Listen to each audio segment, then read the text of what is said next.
After the devastating effects of the 60-minute war, the world is facing a huge problem of shortage of resources, which eventually results in a fight over them. To make things far more intimidating, all the cities take the form of big vehicles where bigger ones, predators, are chasing down those smaller ones. Maybe the first sentence didn't excite you as much, because it is no science fiction at all, but the second one probably surprised you more. London, which is one of the predator cities, starts attacking the Bavarian city. One of the main characters, crippled woman Hester Shaw, a citizen of the Bavarian city, has a blood feud against the archaeologist Thaddeus Valentine. Let's see how that unravels. Meanwhile, Tom, who is working at a museum, is having a conversation with Thaddeus's daughter Katherine, who is very interested in the war. Tom reveals that he has a lot of info about it, but suddenly one of Tom's colleagues sees them and orders Tom to continue the work of collecting relics. Luckily, Katherine comes with him, and thanks to her they can use the train system that is usually unavailable to Tom's class. Upon reaching their destination, the two of them witness the situation of private things of captured Bavarian people being taken from them and, along with the city, turned into the fuel for moving to London. Tom stops one of the workers from throwing away a toaster because it's considered a relic. Thaddeus notices that and greets Tom to congratulate him, and also finds out that Tom's parents were archaeologists as well, so he decided to follow their path. Hester Shaw appears out of nowhere and stabs Thaddeus out of revenge for her mother. Still, that wasn't enough, because Tom manages to stop her and she starts running away, while Tom and Thaddeus start chasing her down. Does she have a chance? What do you think? Tom manages to catch her eventually, and she explains why she attacked Thaddeus and falls off the chute.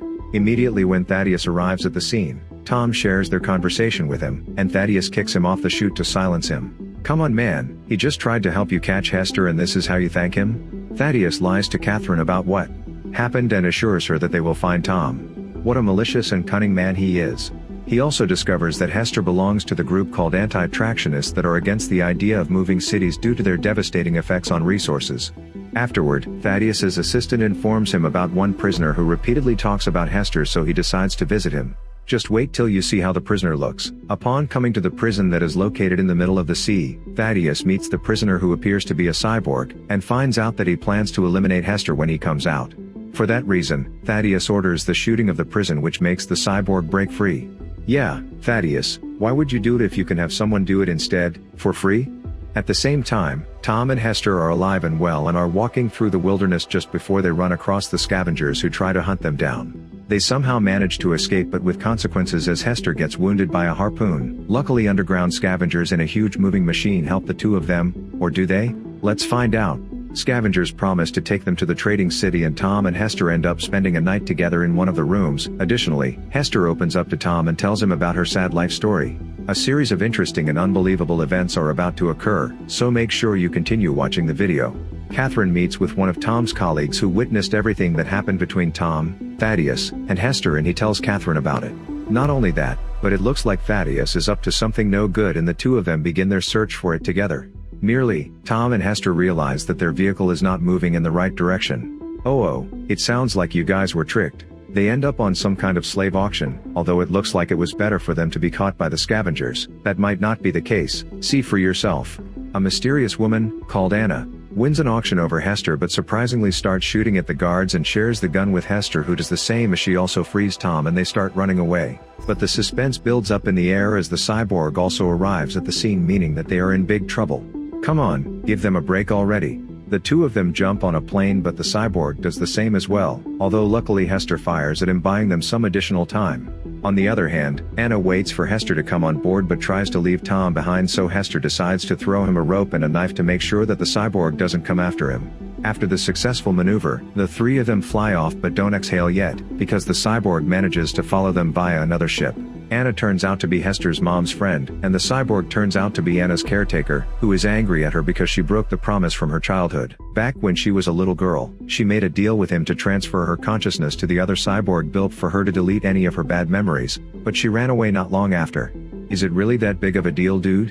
Anna, Tom, and Hester manage to arrive at their destination, a floating city called Airhaven, where Anna's friend, Captain Cora, welcomes them. Hester's mother, Pandora, allegedly discovered an item that can control quantum energy weapons, and that's the reason she fell victim to Thaddeus.